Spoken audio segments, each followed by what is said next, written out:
사도행전 26장 1부터 12절까지만 교독하시죠. 다 읽어야 되지만 여러분들이 오실 때는 미리 다 가져 오시기를 바랍니다. 사도행전 26장 1절부터 12절까지 한 절씩 교독합니다. 아그리빠가 바울더러 이르되 너를 위하여 말하기를 네게 허락하노라 하니 이에 바울이 손을 들어 변명하되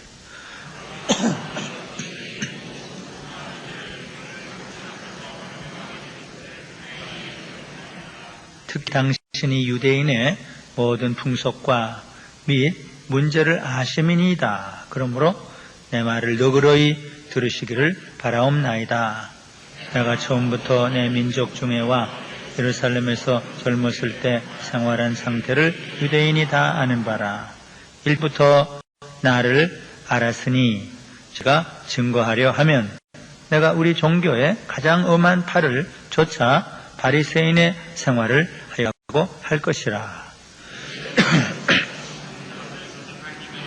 우리 조상에게 약속하신 것을 바라는 까닭이니 이 약속은 우리 12지파가 밤낮으로 간절히 하나님을 받들어 섬김으로 얻기를 바라는 바인데 아그리빠 왕이여 이 소망을 인하여 내가 유대인들에게 송사를 받는 것이니이다. 못 믿을 것으로 여기시나이까. 나도 나사렛 예수의 이름을 대적하여 범사를 행하여야 될 줄 스스로 생각하고 예루살렘 이런 일을 행하여 대제사장들에게 권세를 얻어가지고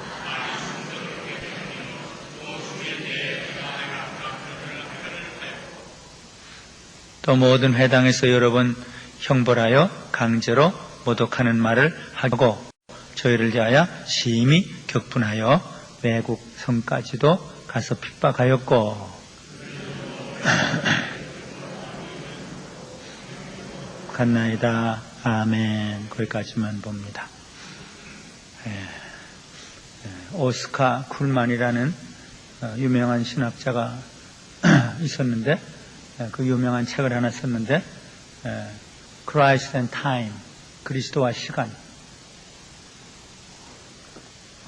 그리스도와 시간 이런 유명한 책을 썼습니다.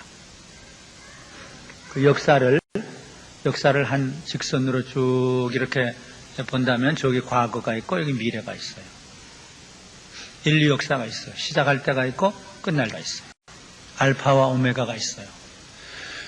오스카 쿨만이라는 사람은 인간의 역사를 그리스도의 관점에서 이제 보았어요. 근데 모든 역사의 중심은 그리스도다. 그러니까 그리스도 중심적 역사관, 그리스도 중심적 인생관, 그걸 멋지게 기술했어요. 모든 역사의 의미는 과거 역사의 의미, 현재 역사의 의미, 미래 역사의 의미는 역사의 중심이 되시는 그리스도의 인카네이션과 십자가, 그리스도의 성육과 십자가, 그것이 모든 역사의 중심이고 모든 역사의 의미를 부여한다. 아주 중요한 말입니다.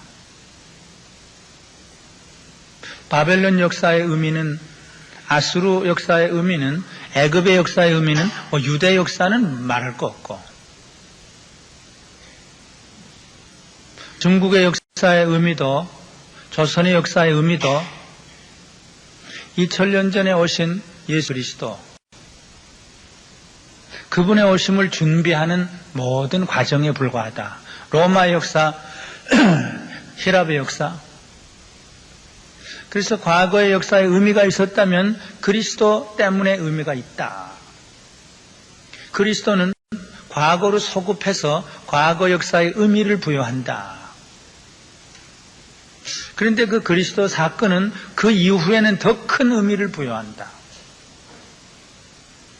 그리스도가 오신 다음에는 로마의 역사가 더 의미가 있어지고 유럽의 역사가 더 의미가 있어지고 미국의 역사가 더 의미가 있어진다. 서론적인 말을 합니다. 이것도 개인의 삶에도 적용할 수가 있어요. 여러분들의 60생, 80평생의 삶을 한 직선으로 볼 수 있어요. 여러분이 태어날 때가 있고 죽을 때가 있어요. 여러분들의 삶의 중심이 뭔가? 장가오고 시집 가는 걸까요? 대학에 들어가는 걸까요? 사업에 성공하는 걸까요?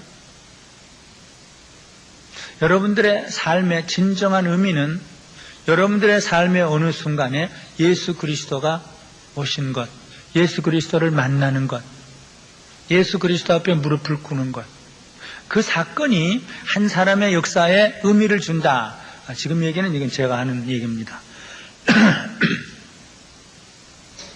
내 과거의 삶에 의미가 있었다면 불교인으로도 살고 유교인으로 살고 미신을 믿는 사람도 살고 돈만 알아서 살기도 했고 병든 사람도 있고 건강한 사람도 있고 여러분들의 과거의 삶이 어떤 의미를 가졌다면은 의미가 있었다면은 그 주님을 만나기 위한 그 준비다. 이건 지금 물론 제 해석이에요. 또 여러분들의 삶에 예수님을 만난 다음에 삶에 의미가 있다면 그거야말로 예수님 때문에 의미가 있어요. 바울의 삶의 의미, 베드로의 삶의 의미, 저의 삶의 의미, 이것은 예수님을 만난 그 사건 때문에 의미가 부여돼요. 자, 오늘 사도행전 26장에 그런 얘기를 합니다. 실은 제가 이런 얘기는 여기 올라와서 기도하면서 마음에 딱 떠오른 거예요. 제가 설교 준비하면서는 그 생각을 일치 하질 않았어요. 딱 올라와서 예수님이 누군가, 역사에 예수님이 어떤 의미가 있는가, 아니 내 개인의 생활에, 아니 사도 바울의 생활에 예수님은 어떤 의미가 있는가 생각하니까 오스카 쿨만이 생각이 났어요. 사도 바울의 생애가 그랬어요. 오늘 그것을 설명을 해요. 나는 예수 몰랐던 바리새인으로 살았던 때가 있었다. 그 어느 순간에 예수님을 만난 사건이 있었다. 그 사건 이후에 나의 삶은 이렇게 바꾸어졌다. 그 고백을 하고 그 간증을 하는 겁니다. 사실 때를 얻든지 못 얻든지 그 얘기입니다. 예루살렘에서도 그 얘기, 가이사라에서도 그 얘기, 로마에 가서도 그 얘기. 그래서 저는 또 다른 표현으로는 사도 바울은 알파와 오메가를 붙잡은 사람이었다. 모든 역사의 시작과 종말을 이렇게 두 손으로 붙잡은 사람이었고, 자기의 또 한평생의 시작과 끝을 붙잡은 사람이었고, 그 중심은 예수님의 성육과 십자가. 그러니까 예수로 전부 붙잡힌 사람, 예수로 사로잡힌 사람, 예수에 빈 사람, 그 개인은 예수 사랑, 예수 높임, 그 다음 세상을 향해서는 예수 전도, 예수 선전, 예수 중심의 삶. 자기의 과거가 있고 예수를 만났던 시점이 있고 예수를 만난 이후의 삶이 전개가 됐어요. 그걸 얘기해요. 곧 이 말하고는 지금 배를 타고 로마로 가게 됩니다. 예루살렘에서 마지막 증거를 하고 가이사라에서 머무는 동안 이제 마지막 다시 한번 그 삶, 자기 개인의 삶의 의미, 인류 역사의 의미, 예수 그리스도가 그 모든 것의 중심이 된다는 사실, 그것을 지금 총 앞에서, 유대인 왕 앞에서, 많은 사람들 앞에서 얘기를 해요. 사실 역사의식이 없는 민족은 망하는 민족입니다. 일반 역사적인 의미에서도. 기독교 역사 의식이 없는 교회는 참 불행한 교회입니다. 사도 바울이야말로 그리스도 중심적 역사 의식을 가지고 살고 오늘 우리들에게 그 눈을 뜨게 해줘요. 경상도, 전라도, 평안도 이 안에서 이렇게 사는 그 아니에요. 내가 하나 성공하고 사업에 어떻고 자녀들 어떻고 손자 손녀 어떻고 그게 아니에요. 예수 그리스도 그분이 내 삶에 얼마나 큰 비중을 차지하고 얼마나 중심에 있느냐. 아그리빠 왕이요, 베스도 총독이요, 내가 다시 한번 말하도록 허락 주시옵소서. 그 다음 째 부분, 이것은 이제 올라오기 전에 다 여기 다 쓴 건데, 첫 부분은 예수 만나기 전의 삶을 그대로 얘기를 해요. 지금 말하는 사람이 유대 왕입니다. 나도 유대인입니다. 아마 그에게도 유대적인 신앙이 있었을 수 있죠. 나도 유대인 신앙으로 살았습니다. 아니, 제일 철저한 바리새인으로 나는 살았습니다. 나도 아브라함의 그 소망을 가지고 살았고 이스라엘 백성들의 그 메시아 사상을 가지고 살았습니다. 예수 만나기 전에 자기의 삶을 불완전하지만 어떤 때는 잘못됐지만 나 유대 종교가 제일인 줄 알기 때문에 예수 종교를 박해했던 사람입니다. 어떤 의미로 지금 통합니다. 어떤 의미로 옛날에 자기를 그 아그리빠 왕과 동일시하면서 지금 말합니다. 나도 불교를 믿었던 사람이고 나도 유교를 믿었던 사람이고 나도 돈을 믿었던 사람이고 나도 세상의 쾌락을 믿었던 사람이요, 나도 그렇습니다. 진솔하게 자기의 과거, 예수 만나기 전의 삶, 소위 종교인이었고 소위 의인이었고 자기네 나름대로 소신이 있었고 예수쟁이들을 잡아 죽이기까지 했던 사람입니다. 진솔하게 얘기를 해요. 이것이 참 전도인의 한 모습이라고 생각해요. 솔직하고 진솔하고 자기의 실수, 자기의 잘못 있는 그대로 다 얘기를 하면서 나도 그랬어요. 그 듣는 사람과 자기를 동일시하면서 공감대를 형성하면서 이제 간증을 합니다.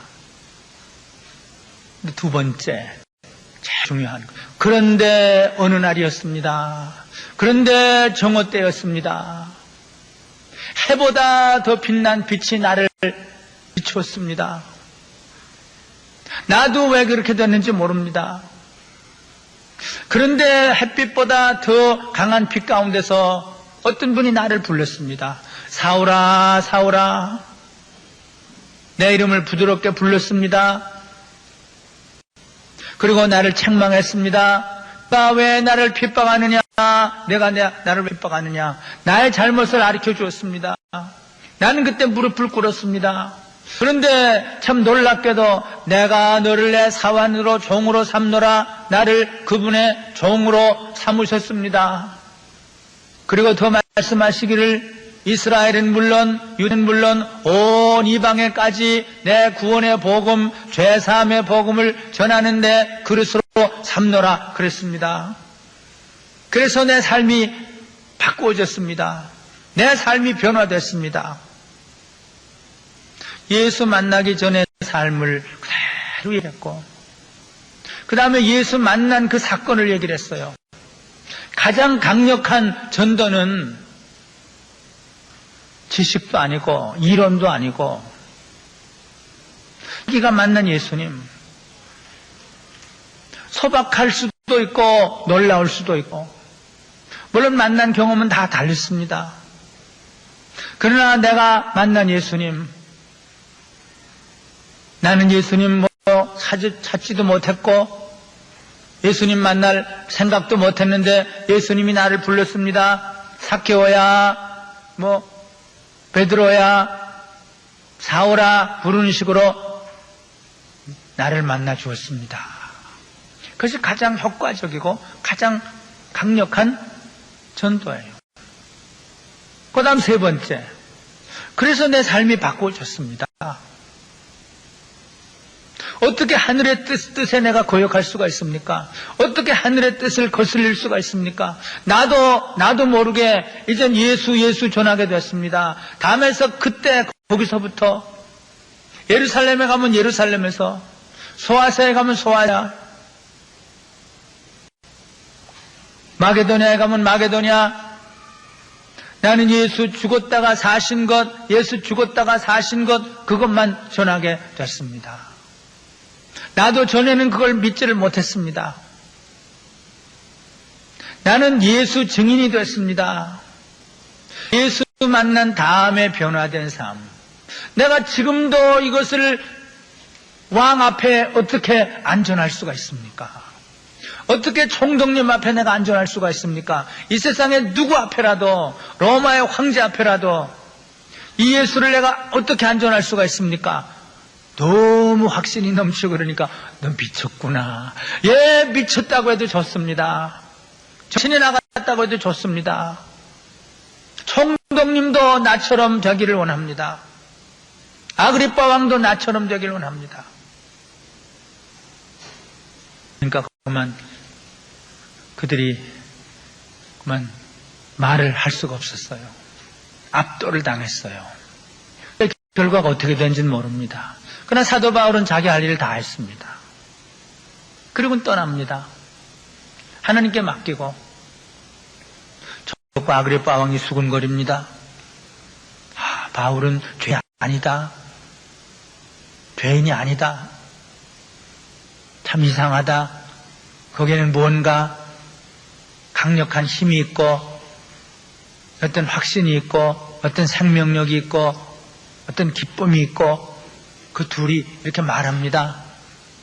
그 다음에 어떻게 된지는 모릅니다. 한 사람의 구원은 하나님의 손에 달렸기 때문에 바울은 자기 할 일을 하고 갑니다. 로마로 떠납니다.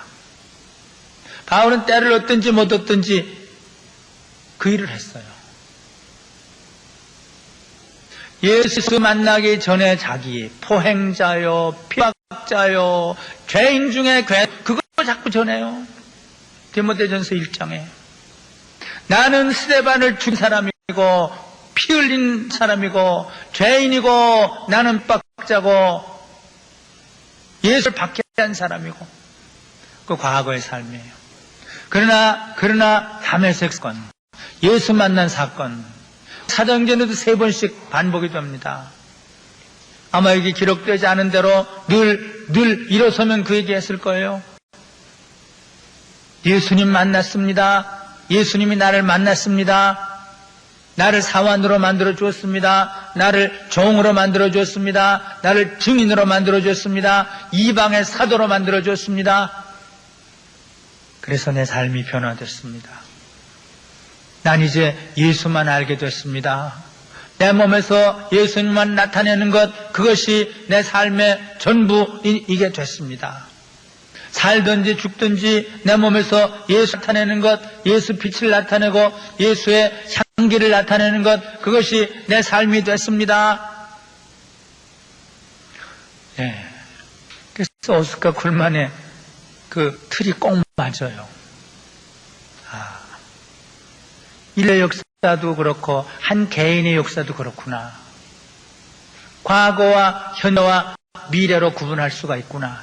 그 현재는 어떤 다른 현재가 아니라 예수님이 나에게 오신 그것이 현재예요. 예수님이 나를 만나신 그것이 중심이에요. 이렇게 인생의 의미는 이렇게 정해지는구나. 그것이 없는 것은 무의미한 인생이고 불쌍한 인생이고 가치가 없는 인생이고, 예수 때문에 변화되고 예수 때문에 세워진 그 인생, 그 틀에 맞는 사람은 행복한 사람이에요. 저는 바울은 행복한 전도자였다 이 말로 맞습니다. 바울은 행복한 전도자였어요. 역사를 볼 줄 알고 알파와 오메가를 붙잡을 줄 알고 그리고 중심에 예수 중심을 예수로 삼은 사람, 멋진 사람. 바울을 보면 가슴이 뜁니다. 가슴이 젊어지고 신발이 뛰고 그렇게 살아야 되는데, 그렇게 달려가야 되는데, 옛날 로마는 지금 평양이라고도 할 수 있죠. 사실 신앙적으로 보면 들어가지 못할 것은 없죠. 다 신앙이 없고 핑계가 많고 그렇기 때문에 바울처럼 못하죠. 바울은 잘 심장부로 들어갔어요. 저도 이런 말은 때때로 해요. 주님이 가라고 그러는 것이에요. 제일 원수의 심장부에 달려 들어가요. 거기서도 그걸 증거해요. 그 한 사람이 거기서 피를 흘림으로, 그 다음 베드로가 피를 흘림으로 그 제국이 바꾸어지잖아요. 그 제국이 바꾸어져요. 그냥 되는 건 아니죠. 지금도 마찬가지예요. 예수를 내 삶의 중심에 모시고 하나님의 역사의식을 가지고 달려가는 사람. 제가 그런 사람이 되고 여러분들이 다 그런 사람이 되시기를 바랍니다. 하나님 아버지 감사합니다. 멋지고 위대한 하나님의 사람, 예수의 사람, 참 길가에 돌멩이처럼 진흙처럼 굴러다니다가 사람의 밟힘을 받고 가치없게 마감할 그런 인생이었지만 하나님께서 여기저기서 진흙을 가지시고 돌멩이를 손에 붙잡으시고 주의 생명을 주시고 예수의 피를 쏟아 부어주시고 성령을 부어주셔서 예수님 만나고 주의 생명을 채받아 이렇게 새로운 삶을 살게 하시는 하나님의 역사, 그 역사를 알아차리고 그렇게 된 모든 하나님의 금리를 고백하며 하나님의 손에 뽑혀서 달려갔던 사도 바울, 예수만 알았던 사도 바울, 귀한 사람을 우리에게 주신 예수님 감을 드립니다. 바울이 나는 너희를 위해서 무대에 서 있노라. 게바도 너희를 위해서 하나님의 무대에 서 있노라.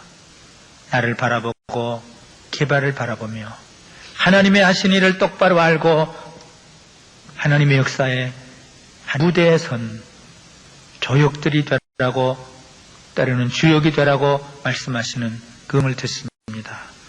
주여, 이 시대에 바울이 되게 해주시고 베드로가 되게 해주시고 하나님의 역사를 이루어드리는 예수로 미친 사람들이 될 수 있도록 하나님 이 시간에도 성께서 하나님의 능력의 말씀께서 우리들을 그렇게 만들어 주시옵소서.